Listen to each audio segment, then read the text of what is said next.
사사기 11장 1절부터 보시겠습니다.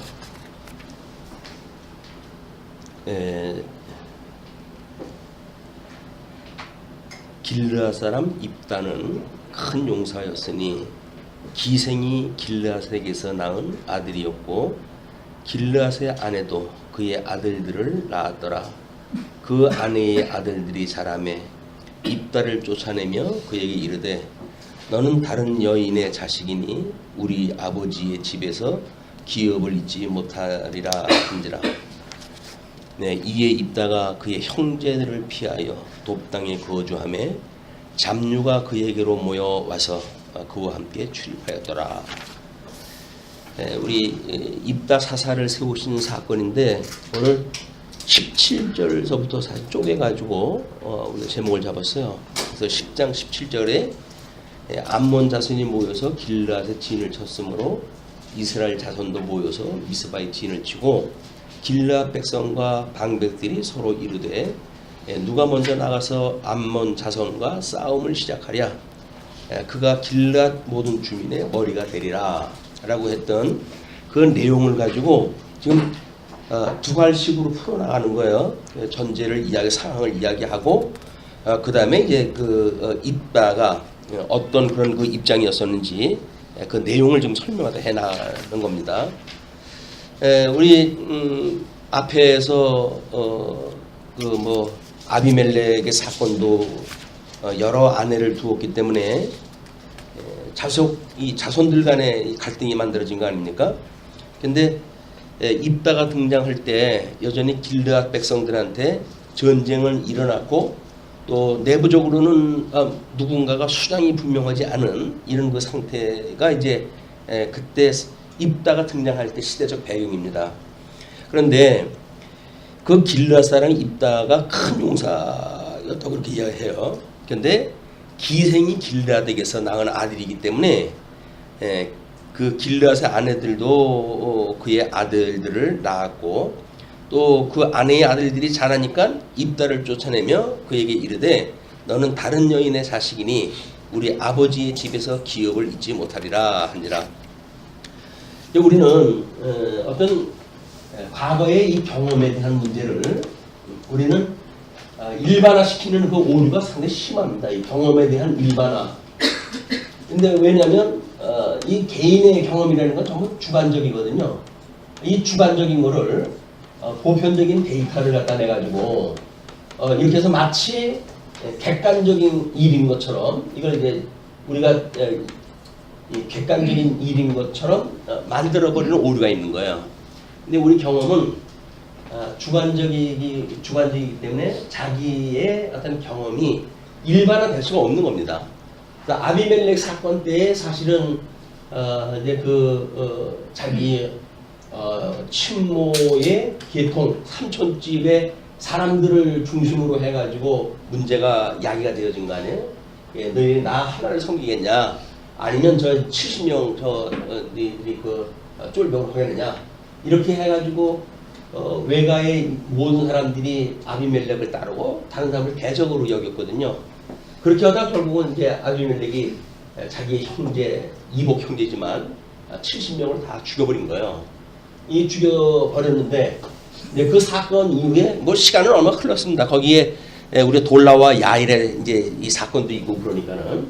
근데 그때 당시 이스라엘의 내전이라고 하는 충격적 사건 안에 내부의 내전.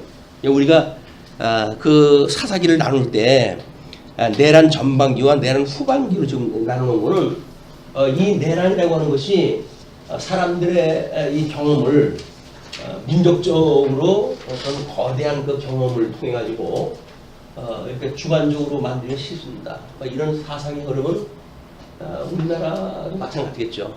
우리나라 지금 이 6.25 그 경험을 했던 세대들은 전쟁이라고 한다면 끔찍하지 않습니까? 거기. 그러나 전쟁이 모르는 세대 입장에서 보게 되면 세상 바뀌고 있는데 그래서 평화를 추구하려고 그런다는 자기의 이야기도 하고 뭔가 여기서 액션이 가해져야 그게 되지 무조건 배척을 했다 하면 어떤단 말이냐 라고 하는 이견이 나올 수가 있는 거예요. 이런 거 문제를 어떻게 우리가 보고 배우는가 이것이 우리 하나님의 행하시는 섭리에 대한 이해입니다.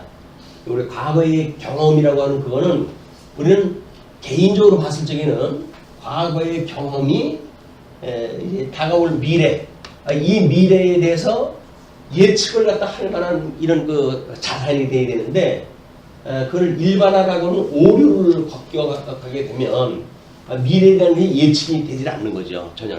그래서 하나님의 역사 섭리가 어떠한가라고 하는 것을 우리는 객관적으로 성경을 통해서 알아볼 필요가 있다. 그래서 하나님은 물론 이 과거에 대한 것도 또는 현재에 대한 것도 또 미래에 대한 것도 이건 우리 알파와 오메가 되시는 하나님이 이 일을 했다 하신단 말이에요. 이 하나님이 섭리했다 하신다.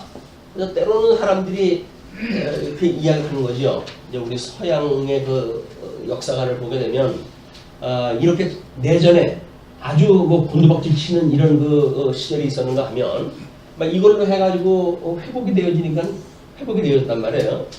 근데 미래는 만약에 우리가 이걸 자칫 잘못하게 되면 또 이렇게 해가지고 하얀 곡선을 그리는 역사가 반복이 된다.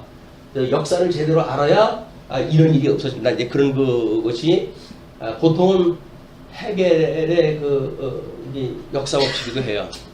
그래서 결국은 이것이 반복되어지는 일이 끊임없이 이렇게 되어진다는 겁니다.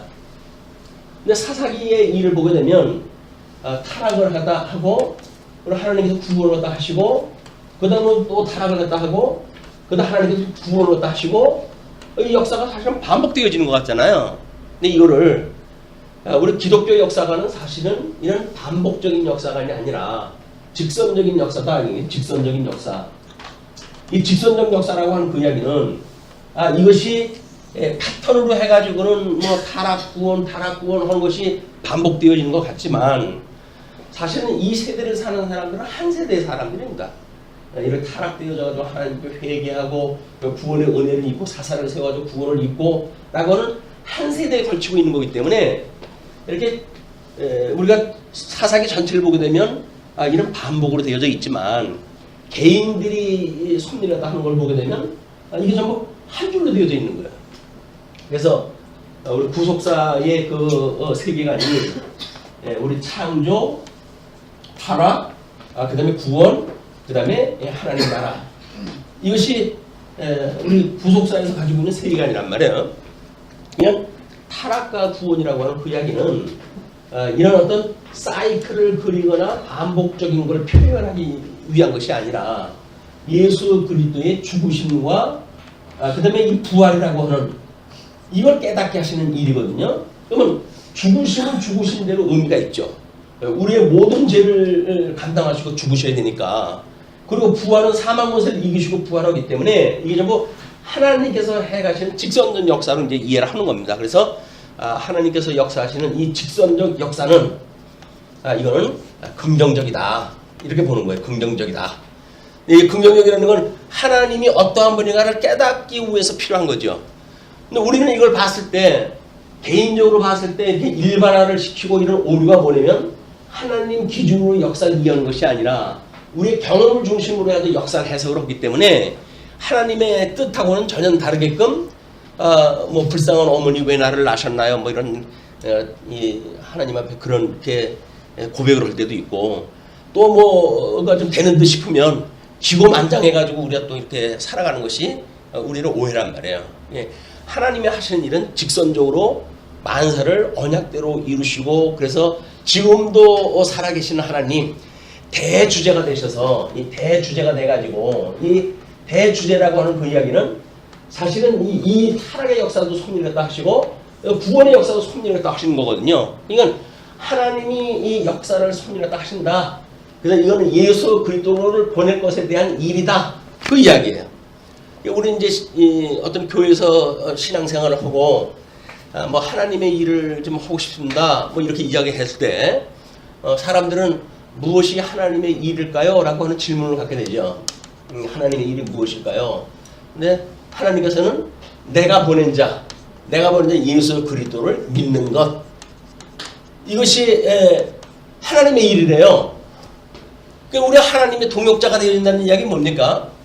예수 그리스도를 믿는 거예요. 그냥 이분이 만사를 주관을 갖다 해가시는 대주제가 되시는구나. 우리가 설사 뭐 이런 어떤 구렁텅이 같은데 빠졌다 할지라도 끝내 우리를 구원하시는 분은 예수 그리스도고, 여기서 기고만장하게 되면 또 하나님께서 우리들로 하여금 이런 타락의 나락으로 보내실 수 있는 분인데, 이렇게 하더라도 주님께서 우리를 필시 구원하신다. 그래서 이런 대주제되신 예수 그리스도에 대한 죽으심과 부활이라고 하는 십자가의 도, 우리는 이걸 십자가의 도라고 얘기해요. 십자가의 도. 그럼 이 십자가의 도를 배우고 깨닫는 일이 예수를 믿는 일이거든요. 우리 뭐 사업을 하다 해도 마찬가지죠. 사업을 하다 보게 되면 뭐 여기서처럼 망할 수가 있는 거 아니에요? 또 여기서처럼 이게 또 흥할 수가 있는 거란 말이에요. 근데 이 망했다고 해가지고 하나님이 나를 버렸나? 뭐 이렇게 생각도 하고, 흥했다고 해가지고 하나님이 나하고 함께 하시기 때문에 내가 이겼어. 이렇게 하는 이야기는 일방적으로 자기 경험을 기준으로 해가지고 하나님을 이해하는 겁니다. 하나님은 망하기도 하시고 흥하기도 하시고, 이게 하나님 없이는 일이란 말이에요. 그럼 그거를 왜 그렇게 줬나? 이것이 십자가의 도를 설명하시기 위한 하나님의 방법이거든요. 예수 그리스도의 죽으심과 부활을 끊임없이 일반 계시적으로 주는 일이고, 그래서 우리가 하나님 앞에 기도할 때 너무 부하게도 마시고 너무 가난하게도 말게 해주세요 라고 하는 그 이야기는, 부해가지고 교만하고 하나님이 없다고 할까봐 겁이 나고, 또 너무 가난하여 하나님 앞에 이제 영광을 가릴까봐 그렇습니다 해가지고 부하게도 말고 가난하게도 말고 해달라고 이렇게 기도라도 한단 말이에요. 그러니까 이 부해가지고 부하게 하지 말고 빈하다고 해가지고 가난하게 해달라는 것이 아니라 우리들이 이것을 어떻게 인식하는가의 문제입니다. 우리는 뭐 빈한데 처할 수도 있고 부한데 처할 수도 있는 거 아니에요? 사도 바울이 이야기했던 것처럼 자기는 부에도 처할 수가 있고 빈한데도 처할 수가 있다. 그래서 이거를 그가 말하고 있는 자유라고 이렇게 이야기를 한단 말이에요. 하나님께서 나를 자유롭게 해서 사망 권세가 이끄는 세상 속에서 나는 그런 영향, 이런 어떤 현상적인 영향으로부터 난 자유로워진 거야. 그 자유가 예수 그리스도를 믿는 믿음으로 만들어진다는 거죠. 우리가 어떻게 이 역사를 긍정적으로 이해하는가? 하나님이 하시니까 긍정적이야. 이렇게 그냥 단순한 도식이 아니라 끊임없이 우리가 하나님께서 이렇게 양 측면에 대한 이야기, 세속에서는 부가 좋고 빈이 나쁘다고 그러는데 하나님의 복음을 깨닫고 보니까 부한 것이 좋고 빈한 것이 나쁘다고 하는 이 일반적인 일반화의 원리, 세속 속에서 이 원리는 잘못된 거로구나.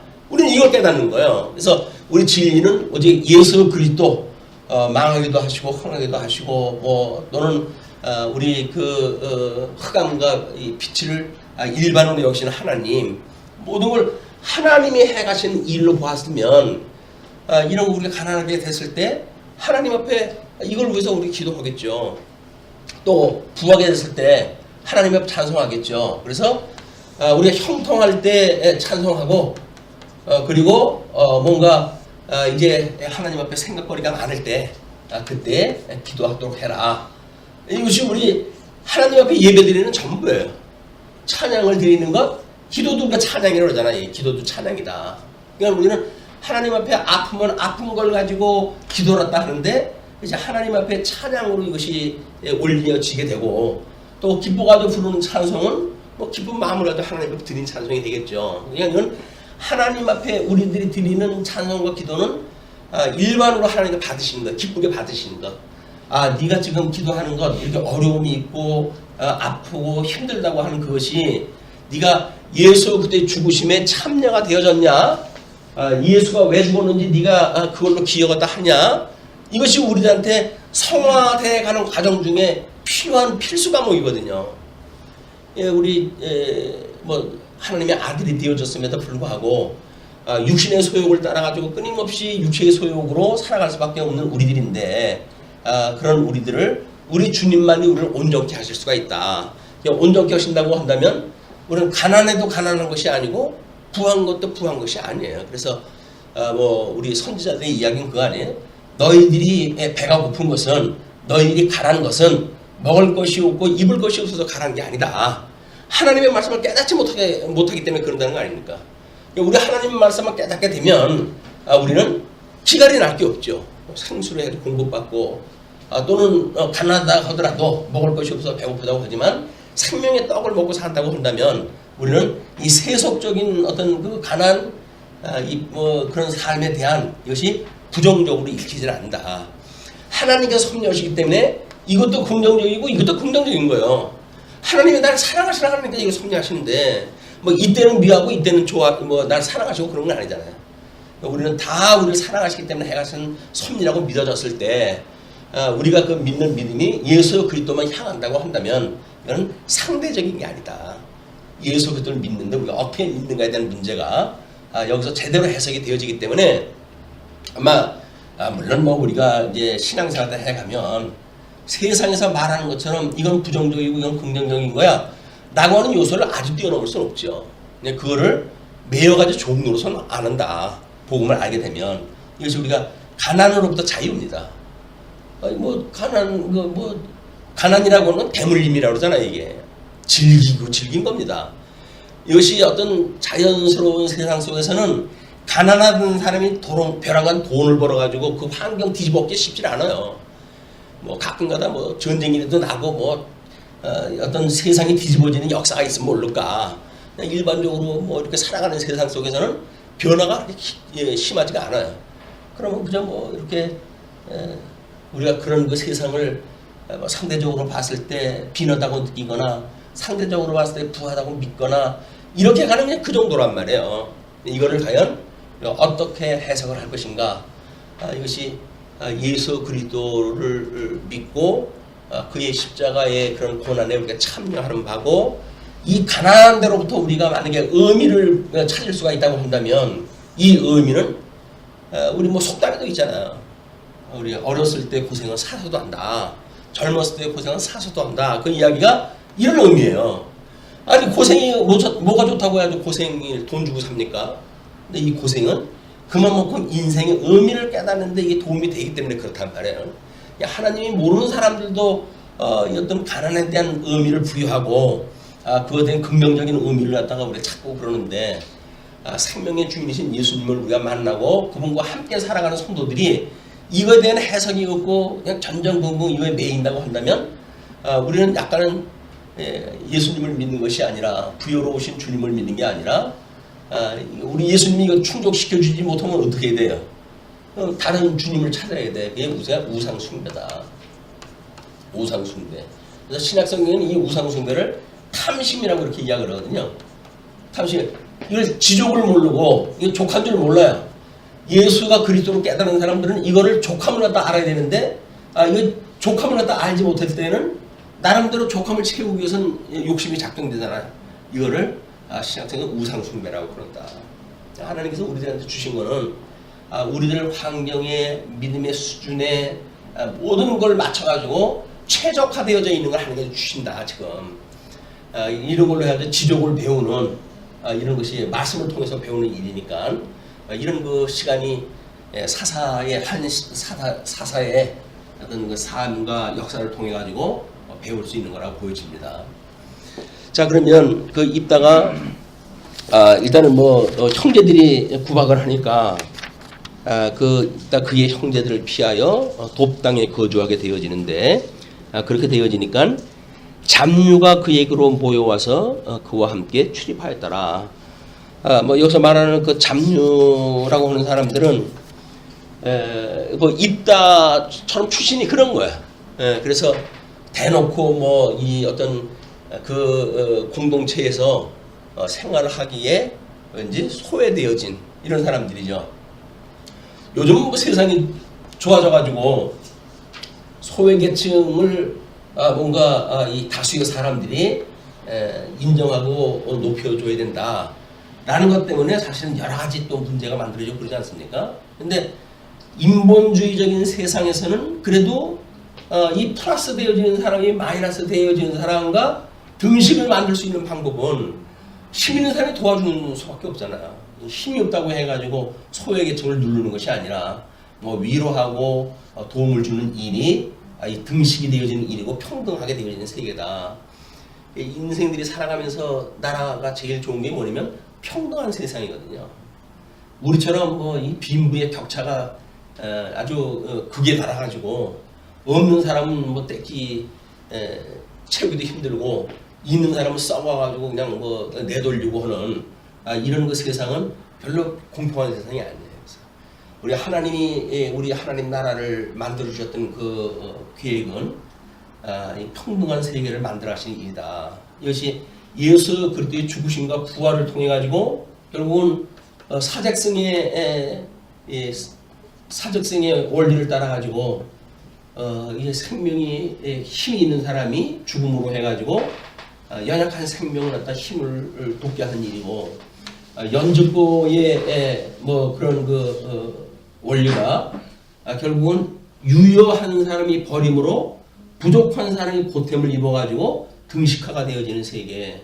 섬기는 이 통치욕도 마찬가지죠. 그래서 섬기는 일 이것을 인해 가지고 결국은 하나님의 백성을 다스릴 수 있는 이것이 우리 교회의 원리이기도 합니다. 그래서 고린도 후서의 원리를 이제 우리가 이 원리로 나눠가지고 공부를 하고 있는데 우리가 연약한 사람을 위해서 얼마나 내 거를 버리고 또는 거기에 인정하다 해주는가에 대한 문제는 우리 믿음의 수준에 이게 이제 비례가 되어지는 겁니다. 그래서 이게 있는 자와 없는 자가 평등을 이루는 세상 이것이 예수 그리스도를 믿는 성도들의 어떤 위로와 소망에 대한 바란스라고 보여집니다.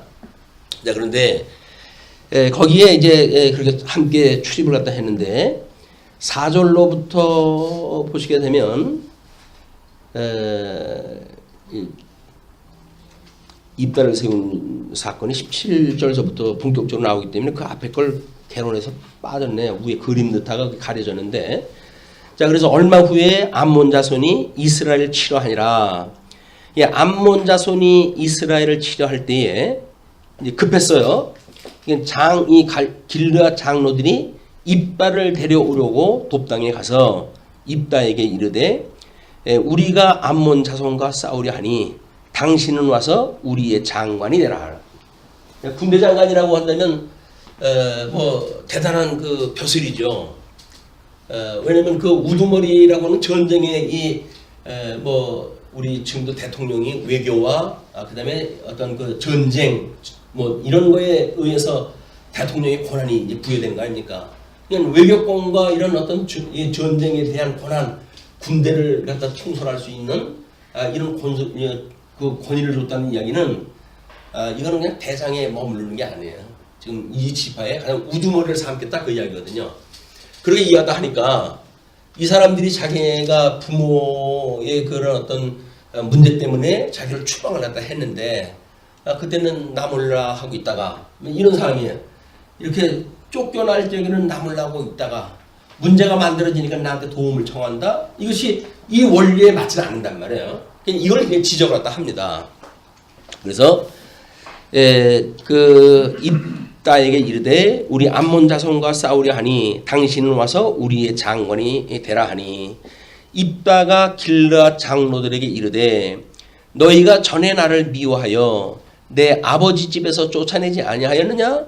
이제 너희가 환난을 당하였다고 어찌하여 내게 왔느냐? 하고 이제 물어요. 이 묻는 거는 짚고 넘어가자 그 이야기죠. 짚고 넘어가자.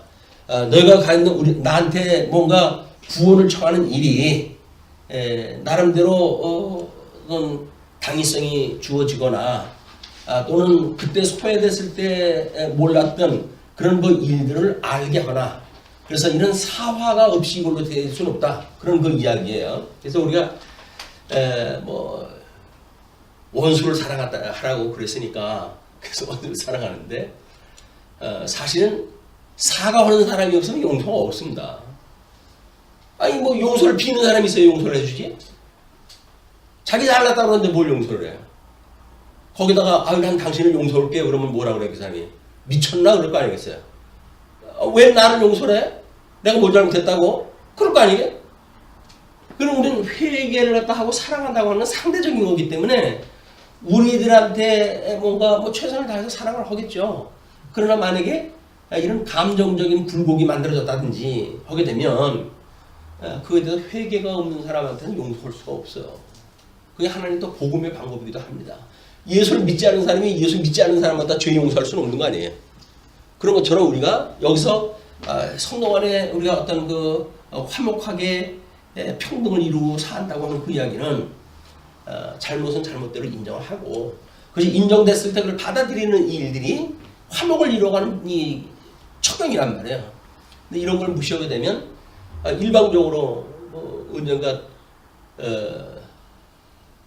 그 사택 방으로 해가지고 어떤 사람이 들어갔어요. 그러니까 이제 그 사무실에 그냥 앉았으니까 그냥 뭐 아는 사람이 들어갔는가 했더니 집사람이 나오다 기겁을 거야. 깜짝 놀라가지고. 왜냐면 모르는 사람인데 내실까지 뚝뚝 들어간 거야.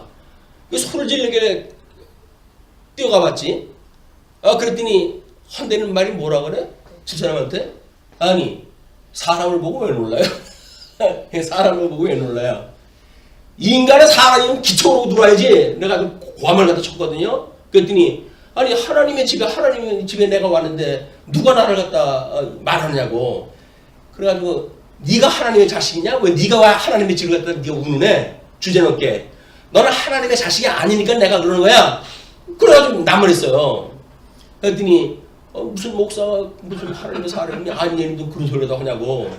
하나님의 사람인 인간은 예의를 갖다 지키고 그래야지. 남의 집에 들어오는데 집들하던 한 도둑놈이 어딨어? 소를 갖다 내서 질렀죠.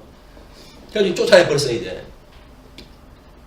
교회는 마땅히 무슨 짓을 갖다 해도 용서를 한다고 생각이 드는 거예요.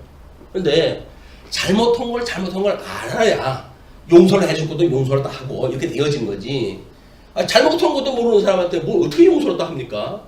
그냥 내가 당신 몰라줘서 잘못했습니다 하고 용서를 다 하는 것도 아니잖아요 이게. 그냥 지금 이 아비멜렉 사건 이후 내전 상황이 있고 그리고 이제 입다가 이제 올라서게 될 때 이런 상황이 아주 혼돈의 시대, 질서도 없고 뭐 이런 그 시대이기 때문에 이제 그렇게 따지니까 길르앗 장로들이 입다에게 이르되 이제 우리가 당신을 찾아온 곳은 우리와 함께 가서 암몬 자손과 싸우게 하려 함이니 그리하면 당신이 우리 길르앗 모든 주민의 머리가 되리라. 뭐 우리가 그런 이야기를 하죠. 그것이 뭔가 우리들한테 어떤 그 오해가 있었다라고 했을 때, 오해가 있었을 때 어떤 사람이 찾아왔어요. 찾아왔다는 이야기는 뭐 나름대로 과거의 일 우리 잊어버리고 새롭게 시작하자라고 하는 어떤 메시지 아니에요.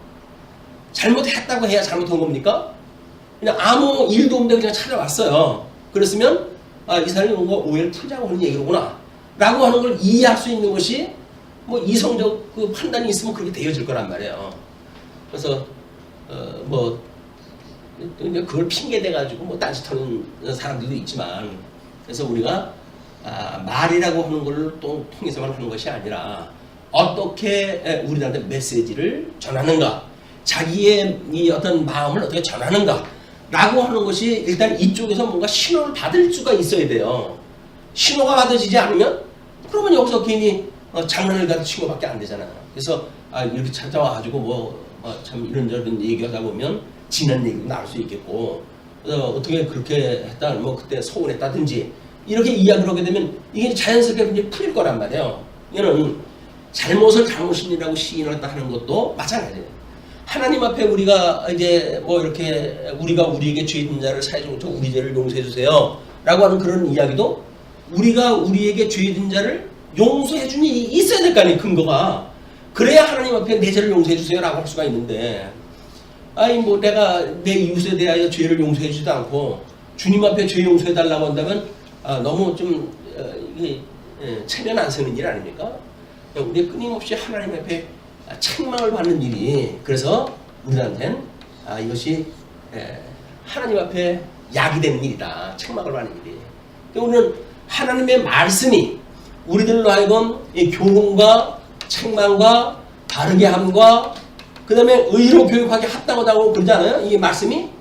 근데 말씀을 듣고는 책망을 받지 않아. 우리는 나에 대한 이야기입니다. 그냥 성경 이야기지. 이렇게 해버리게 되면 우리는 강론을 들으면서 하나님이 좋아하시는 것이 뭐고 싫어하는 것이 뭔지는 의미를 몰라요.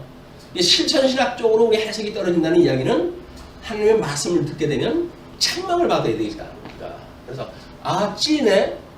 아니 또 뭐 하다못해 오해할 수가 있겠죠. 어떻게? 목사 왜 오늘 강론에서 나까지? 이렇게 오해를 하는 사람도 있어요. 그러면 그나마도 이제 오해를 하고 하면 뭐 책망받은 일이 있었는가 보다 해가지고 뭐 나름대로 이제 이것이 공부가 되면 풀려나가겠지만 여기 뭐 우리 찬송 부를 때 그랬잖아요. 돌같이 굳은 마음 열게 해주고서 돌멩이처럼 딱딱하면 책망이 안 들어와요. 그냥 태워버려. 말씀을 들을 때 우리가 하나님 앞에 순전하기를 원하고 그렇게 했을 때 이 책망의 말씀을 듣게 되면 눈물을 흘려가면서 하나님의 회개 기도를 할 수가 있겠죠. 예, 회개만큼 하나님 앞에 좋은 일이 없습니다. 근데 그걸 뭐 단회적이라고 해가지고 그걸 비난하고 그러면 또 그 사람들도 웃겨요. 나중에. 그 회개를 하다 이야기하는 것도 아닌데 예수를 믿어도 세상을 육체의 소욕을 따라 사는 것이 우리의 그런 실수 아닙니까? 거기서 하나님께로 돌이키는 것이 하나님 뜻을 분별해가지고 돌이키는 거니까 그것도 작은 의미로서 회개란 말이에요. 그걸 똑같은 개념으로 이해했다 해가지고 단회적인 것만 이해했다 하고 반복되어지는 그 회개를 부정하는 일은 매우 하나님 앞에 신앙생활 때 해가는데 온당한 길은 아니다. 우리 하나님 앞에 기도할 적에도 늘 그 안에 찬송과 기도, 우리 이거 찬송하고 그다음에 이 기도를 하고 강구하고 이렇게 이야기를 해요. 기도와 강구가 둘이 같이 나와요. 뭡니까? 하나는 회개예요. 회개. 하나는 소원을 갖다 우리가 소망을 갖다 구하는 거, 하나님 뜻을 구하는 거고. 그러니까 기도와 강구를 갖다 하라고 하는 그 이야기는 그냥 회개 없는 소망만 말하지 말고 뭘 잘못했는지도 이야기했다 해야 하나님의 뜻이 무엇인지를 깨닫고 우리가 하나님의 뜻대로 살아가는 진전적 발전이 만들어지는 거 아닙니까? 신앙적인 그런 적극적인 신앙생활이 되어지고. 근데 신앙생활하면서 자기 반성이 없다는 이야기는 사실은 맨날 그래요. 말씀을 들어도 맨날 그래요. 그냥 그게. 우리가 하나님 말씀 들을 때 이런 책망을 받는 일은 약이다. 보약이다. 근데 입다가 이제 그렇게 되리라 하며 9절 입다가 길르앗 장로들에게 이르되 너희가 나를 데리고 고향으로 돌아가서 암몬 자손과 싸우게 할 때에 만일 여호와께서 그들을 내게 넘겨주시면 내가 과연 너희의 머리가 되겠느냐 하니 다짐을 하죠. 길르앗 장로들이 입다에게 이르되 여호와는 우리 사이의 증인이시니 당신의 말대로 우리가 그렇게 행하리이다 하니라. 이제 이때 이제 빼지 박지도 못하는 이제 도장을 찍게 되는 거예요. 공인까지 받아가지고 이에 입다가 길르앗 장로들과 함께 가니 백성이 그를 자기들의 머리와 장관을 삼은지라. 입다가 미스바에서 자기의 말을 다 여호와 앞에 아뢰니라. 하나님 앞에 다 이제 그걸 고해요. 그러니까 입다가 뭐 여기서 잡류와 함께 기거했던 그런 그 전력이 있지만은 그 입다는 나름대로 아마 이런 공부가 된 사람인 것 같아요. 나중에 이제 그 뭐 역사적 그 어떤 반론에 의해 가지고 그들의 요구를 갖다 이제 묵살을 시키기도 그러는데, 그러니까는 첩의 아들, 기생의 아들로 출생이 되어진 그에게 이 유대인들의 특별한 그런 그 자기네들만의 문화가 있잖아요. 거기서 소외되어지기를 아마 그 부모는 미리 알아보지 않았나, 그 자기 엄마가. 그래가지고 오히려 다른 사람에게 모자라지 않는 그런 그 어떤 유대인에서 필요한 율법이라든지 이런 교육이 되어진 것 같습니다. 근데 그걸 염두에다 두시고 이제 뒤를 갖다 한번 보세요. 그러면 길르앗 장로들이 입다에게 이르되 여호와는 우리 사이 그리고 이제 12절 입다가 암몬 자손의 왕에게 사자들을 보내 이르되 내가 나와 무슨 상관이 있기에 내 땅을 치러 내게 왔느냐 해가지고 서신을 먼저 보내요. 예. 먼저 뭐 전쟁을 맛보지를 않고 일단 사자를 보내가지고 타진을 갖다 하는 겁니다. 전쟁의 이유 뭐 이런 걸 물어요. 그러니까 합리적인 거냐 아니냐에 대한 걸 아마 점치는 것 같은데, 암몬 자손이 왕이 입다의 사자들에게 대답하되 이스라엘이 애굽에서 올라올 때에 아르논에서부터 야복과 요단까지 내 땅을 점령했기 때문에 이제 그것을 평화롭게 돌려달라 하니라. 뭐 이 사람들이 모르겠어요. 언제서부터 역사의 기점을 잡아야 되는지. 사실 나라마다 국경이 정해진 지가 얼마 안 됩니다. 이제 그런데 이때도 마찬가지, 지금도 우리 대한민국도 마찬가지죠. 독도 가지고 맨날 이제 그렇게 시비가 걸려고 그러는데 그 인간들은 일부러 그렇게 해야 자기네 그 내부적인 결속을 다질 수가 있거든요. 예, 극단적인 자기네 그 내부의 충성파를 만들어 가지고 그러기 위해 가지고 일부러 어깃장을 놓는 것 같아요. 그 인간들은 이 역사적 자료가 다 나오는데도 말을 안 듣잖아요. 그래서 저쪽에 그 쪽발이 인간들은 상대할 인간들이 못한다게. 뭐 대화가 돼야지, 대화가. 오죽하면 하나님이 대화가 안 되니까 거기 그냥 건너뛰었을 거야. 복음 전하는 대한민국을 건너뛰기 하잖아요. 그 인간들은 인간성 자체가 예수님의 이 복음적 삶을 살 수 있는 조건이 안 된 인간들이야. 뭐 목사가 뭐 너무 비난하는 건 그렇지만 뭐 누구든지 다 그러더라고요. 일본 사람은 일본 놈이라고 그러는다고. 36년 동안 남의 나라를 집어먹고 지를 마음대로 해가지고 뭐 그렇게 인간 시험을 다 해가면서 했던 인간들이 지금도 어여시 전사범들인데다가 뭐 신사 참배는 이런 걸 해야 되잖아요. 이 사람들은 회개가 없는 인간들이에요. 독일 그 책임자가 바뀔 때마다 그 사람들은 그냥 무릎을 꿇고 사과를 했다고 하지 않습니까? 거기 자기네들이 만들어 놓은 비지만 그래서 무릎을 꿇고 회개를 했다 한다. 이것이 기독교의 사상이 있느냐 없느냐 차이인 것 같아요.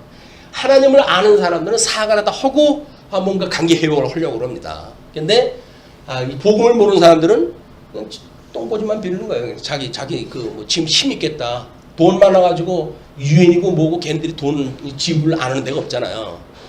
그래서 툭 하고 그러면은 나 그럼 지원금 못 줘? 라고 이야기를 하니까 이게 뭐 돈에 약한 인간들인데 그러니까 유엔에서도 일본한테는 꼼짝을 못 하는 거예요. 자꾸 뭐 일본에는 사과가 좀 부충했다라고 이야기가 나오지만 일본 애들 눈치 보느라고 안 할 수는 없고 그러니까 아마 그 정도로 수위를 조정한 것 같은데 사화가 없는 남의 나라를 집어먹고도 사화가 없는 염치 없는 인간들하고는 관계 회복이 어렵다.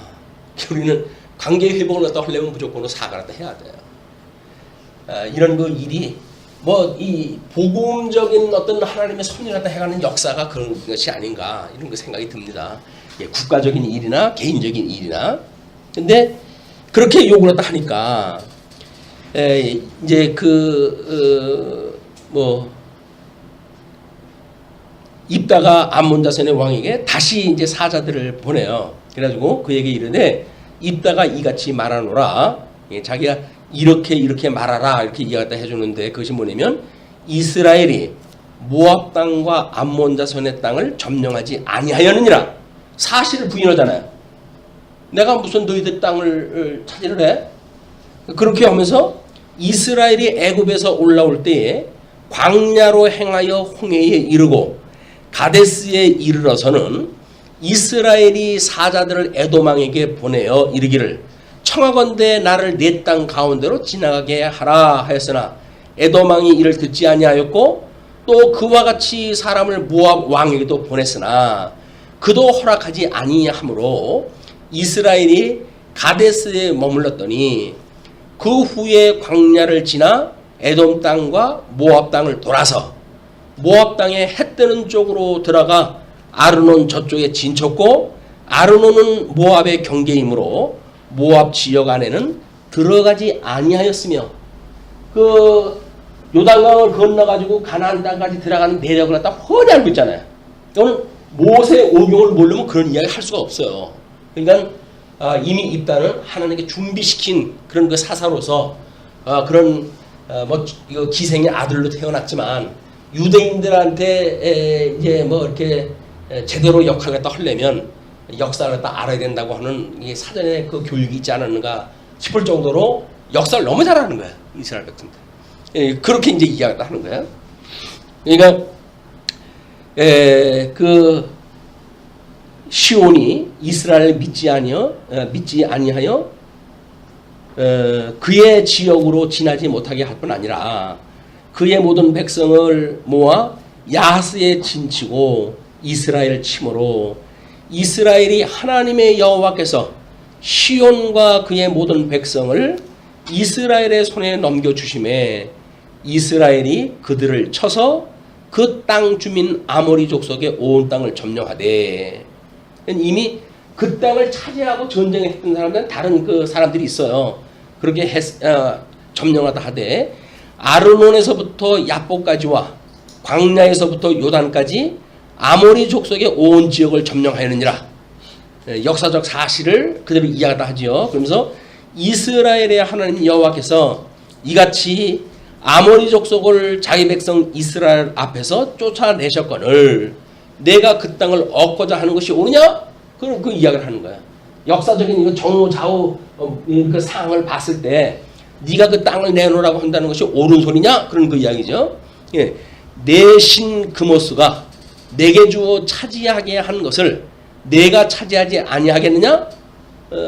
거기 이제 그모스라고 하는 우상을 섬기는 거야. 이 그모스가 자기의 그 아들들을 불에 지나게 하는 이런 그 제사 방법을 통해 가지고 섬기는 우상이거든요. 네, 그렇게 이야기했다 합니다. 그러면서 내신 그모스가 내게 주어 차지하게 한 것을 네가 차지하지 아니하겠느냐? 우리 하나님 여호와께서 우리 앞에서 어떤 사람이든지 쫓아내시면 그것을 우리가 차지하리라. 너희들은 그렇게 한다면 그런 일 안 하겠어? 근데 우리 하나님이 차지하기 위해서 했는데 너희들이 원시입이야 라고 하는 이야기예요. 이제 내가 모아방 십볼의 아들 발락보다 더 나은 것이 있느냐? 그가 이스라엘과 더불어 다툰 일이 있었느냐? 싸운 일이 있었느냐? 이스라엘이 헤스본과 그 마을들과 그 아로엘과 그 마을들과 아르논 강가에 있는 모든 성읍에 거주한 지 300년이거늘 300년 전 역사를 가지고 이야기를 하는 거야. 그래서 그동안에 너희가 어찌하여 도로 찾지 아니하였느냐? 그게 지금 논리가 맞는다고 한다면 300년이 지나도록 여지금 뭐하고 있다 이제 그런 얘기 또 해? 그런 그 이야기예요. 그러면서 이제 내가 네게 죄를 짓지 아니하였거늘 내가 나를 쳐서 내게 악을 행하고자 하는도다. 원하건대 심판하시는 여호와께서 오늘 이스라엘 자손과 암몬 자손 사이에 판결하시옵소서 하였으나 암몬 자손의 왕이 입다가 사람을 보내어 말하는 것을 듣지 아니하였더라. 이거는 우리 이스라엘 사람들이 제일 먼저 갔을 때 이 샬롬을 먼저 전하는 것, 샬롬을 전하는 것, 평안을 전하는 것, 이거들이 타인을 만나는 인사예요. 사람을 만났을 때 이렇게 평안하뇨? 라고 해서 안부를 묻는 것이 첫 번째 관문이에요. 이제 이스라엘 사람들로 사귀게 되어지는. 이거는 전쟁을 평화적으로 하기 위해 가지고 말로 해가지고 역사적인 사실을 조곤조곤 설명하다 했잖아요. 그럼에도 불구하고 말을 듣지 않았어요. 말을 듣지 않았을 때 2차가 뭐냐면 그 다음에는 힘의 논리예요. 내가 평안을 비르는데 말 안 들었어. 이제 너 죽는 건 네가 책임져. 그 얘기예요. 하나님께서 해가시는 일이기 때문에 처음서부터 야비하게 숨겨놓고 있다가 뭐 꼼수 부려가지고 전쟁 부리고 그런 게 아닙니다. 제일 먼저 평안을 묻고 그러기도 만약에 싸움을 걸어온다고 한다면 그때는 싸워가지고 차지해라 그런 그 이야기예요. 뭐 우리 가끔가다 뭐 하나님 사랑의 하나님을 이야기하다가 보게 되면 가나안 7 족속을 갖다가 뭐 다 차지하고 다 진멸을 시키라고 그러는데 이게 무슨 사랑의 하나님이냐 이렇게 이야기를 하잖아요. 그런데 그렇지는 않습니다. 들어갔을 때 꼭 샬롬을 물어요. 평안을 물어요. 근데 협조를 안 하거나 거기서 뭐 덤벼들거나 그럼 쌍방아니 이제 이게 싸움이 날 수밖에 없는 거네. 그렇기 때문에 책임이 이스라엘에게만 돌아가진 않는다. 하나님께서는 하나님의 그 일을 다 하게 하셨을 때 이 평화의 왕 예수 그리스도를 통해 가지고 이 세상으로 보낸 거 아니에요. 예수님을 이 땅에 보내셔가지고 평화를 전하러 오셨어요. 그래서 하늘에는 하나님의 영광이요, 땅에서는 평화를 입은 사람들의 평화로다. 그 땅에서는 평화의 이 주님이에요. 하나님과 원수되어졌던 자리 예수를 통해 가지고 하나님과 화목을 이루어가는 일이기 때문에 그것 또한 복음적인 그런 의미를 가지고 이제 전쟁이 발발하게 되어지는 겁니다. 이에 29절입니다. 이제 29절의 내용을 보시게 되면,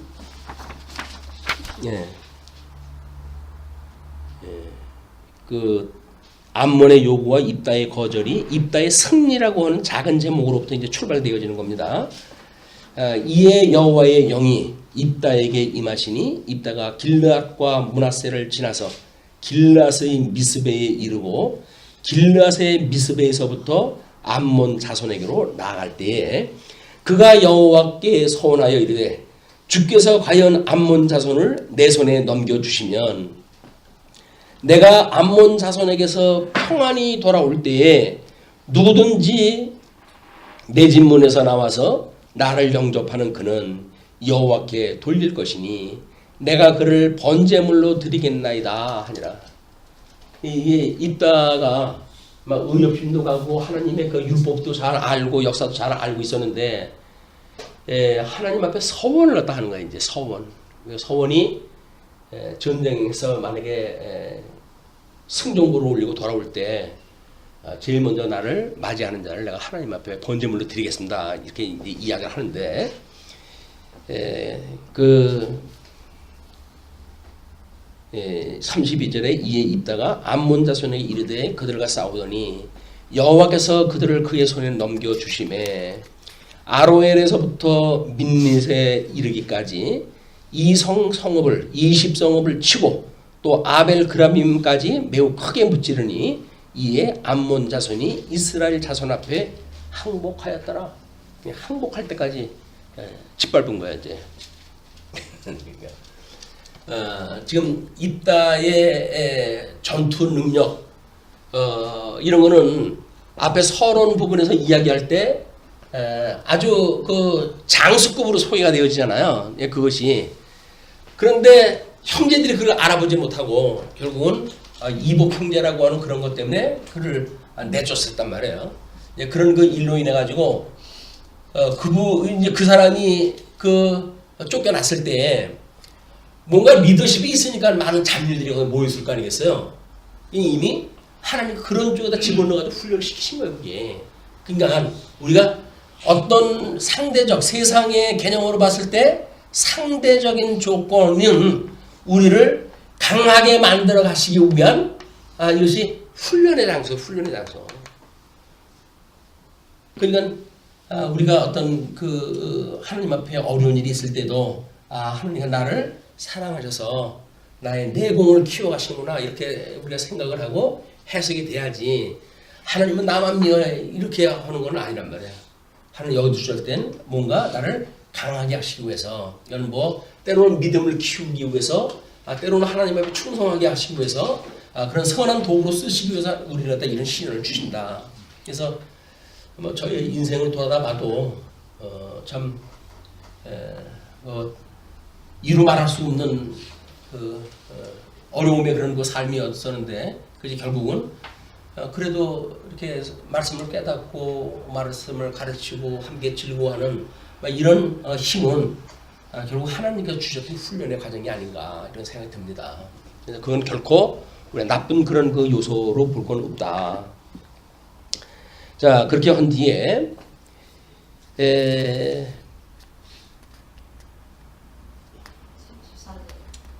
네? 네. 그걸 지나간 것 같은데?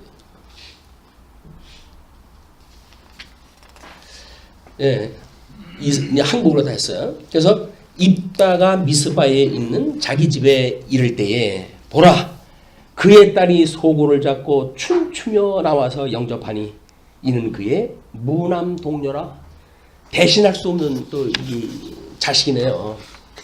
눈에 넣어도 이게 아프지 않을 만한 무남 동료인데 아빠가 승전고를 울리고 오는데 아빠야 뭐 아무도 모르는 데서 하나님 앞에 서원을 갖다 했지만 딸의 입장에서 보게 되면 마땅히 즐거워해야 되는 거 아니겠어요? 딸 뭐 나무랄 거 없어요. 근데 입다가 이를 보고 자기 옷을 찢으며 이르되 어찌할꼬 내 딸이여 너는 나를 참담하게 하는 자요 너는 나를 괴롭게 하는 자 중에 하나로다. 내가 여호와를 향하여 입을 열었으니 능히 돌이키지 못하리로다 하니 서원했던 그것 때문에 이 철딱선이 없는 곳에 왜 네가 나오냐. 옆에 말자를 먼저 보내지 왜 네가 나오냐 그 얘기거든요. 뭐 말자는 죽어도 좋은가 그럼? 예. 자기가 사랑하는 자를 주시고 하나님께서 이 시험이라고 하는 거는 자기한테 가치가 없는 건 시험이 안 됩니다. 솔직히 가치가 있어야 그게 뭐 하나님 앞에 우리가 다시 돌아볼 만한 이유가 있는 거지. 그것이 그래 귀한 것이 아니게 되면 없으나 있으나 마찬가지인데 뭐 아무런 시험이 안 돼요. 우리한테 소중한 걸 가지고 시험한다 하나님께서는. 이것이 우리 시험의 비밀이에요. 그러니까 뭐 때로는 내가 너무 뭐를 사랑하면 하나님께서 그것 때문에 나를 때리실지도 몰라. 뭐 이런 이야기 가끔 하잖아요 우리가. 그게 우상이 되기 때문에 그러는 거야. 뭐 그래가지고 뭐 믿음의 사람들이 가끔 말할 때 그런 말을 갖다 해요. 근데 정말 그렇습니다. 소중한 것이 하나님 외에 다른 거를 더 경외할 것이 있다고 한다면 마땅히 쳐야죠. 그걸 살아가신다면 터야 돼. 하나님과 재물을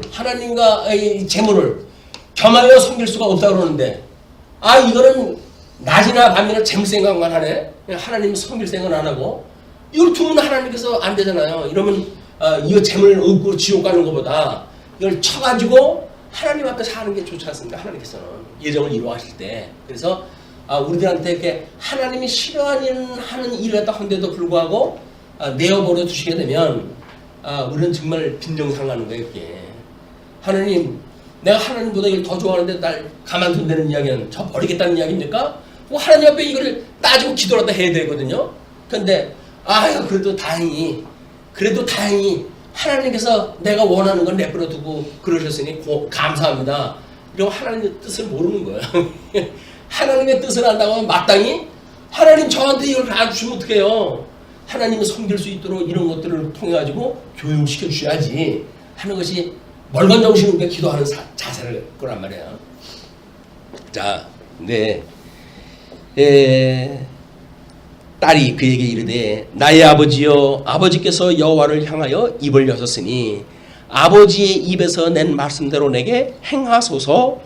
이는 여호와께서 아버지를 위하여 아버지의 대적 암몬 자손에게 원수를 갚으셨습니다. 입다 아버지 당신이 만약에 공인이라고 한다면 공인의 일로 마땅히 그 일을 다 해야지 어떻게 사인의 입장에서 그걸 괴로워합니까? 그 이야기예요. 우리가 공적 업무를 맡고 있는 뭐 교회라고 한다면 교회에 이제 뭐 그런 어떤 직무를 가지고 계신 분들 아니에요.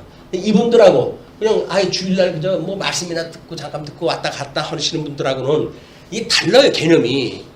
그런데 이 공인이라고 하시는 분들이 이런 뭐 개인의 신앙생활 그런 것들을 뭐 포용하지 못한다고 한다면 이 조직은 상당히 어려운 조직이 돼버리고 말죠. 그래서 이 공인은 개인적인 삶을 감싸 안을 만큼 우리가 내공이 있는 사람들인다. 그래서 예수님께서도 내가 나를 사랑하느냐 내 양을 치라. 내 양을 치라. 내 양이 요 사인의 용어예요. 내 양 하나님의 양이란 말이에요.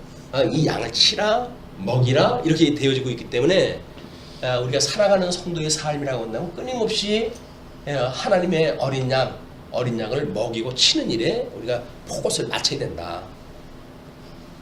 그런데 딸이 그 30절에 또 그의 아버지에게 이르되 이 일만 내게 허락하사 나를 2달만 버려두소서. 내가 내 여자 친구들과 산에 가서 나의 처녀로 죽음을 인하여 애곡하겠나이다.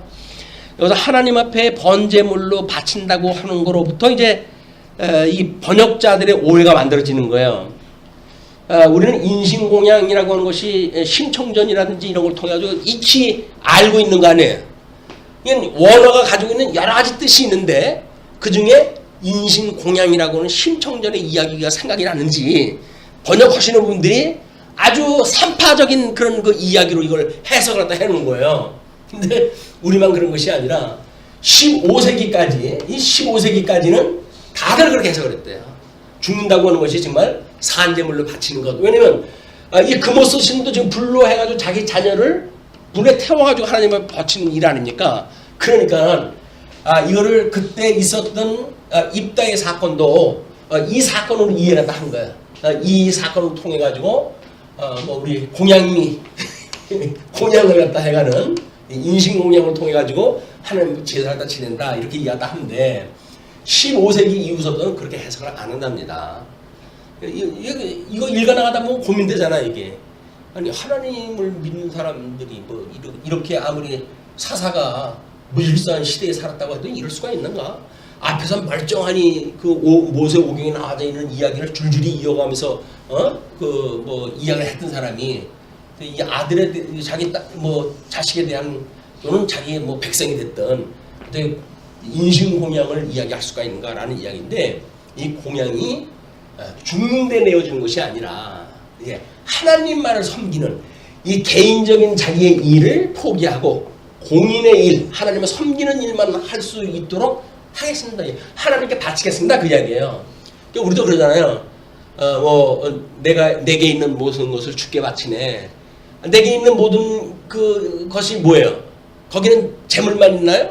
자기 생명도 다 포함되는 거 아닙니까? 그 이야기는 하나님 앞에 헌신하겠습니다. 그런 그 이야기네. 그러니까 공양을 한다는 이야기는 헌신을 갖다 하겠다. 그 이야기. 헌신.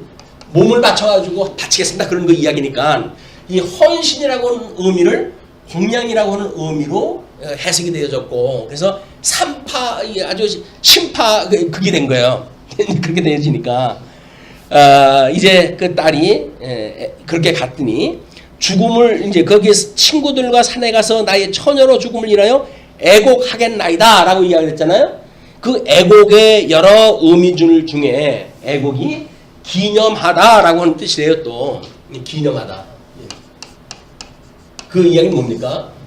하나님 앞에 자기가 이렇게 헌신을 또 하게 되어져 있으니까 그 일을 인하여 그렇게 하겠다는 이야기죠. 그래서 그가 이르되 가라 하고 2달을 기한하고 그를 보내니 그가 여자친구들과 가서 산 위에서 처녀로 죽음을 인하여 애곡하고 헌신함을 인하여 그걸 기념하고 2달 만에 그의 아버지에게로 돌아온지라. 그는 자기가 서원한 대로 딸에게 행하니 딸이 남자를 알지 못하였더라.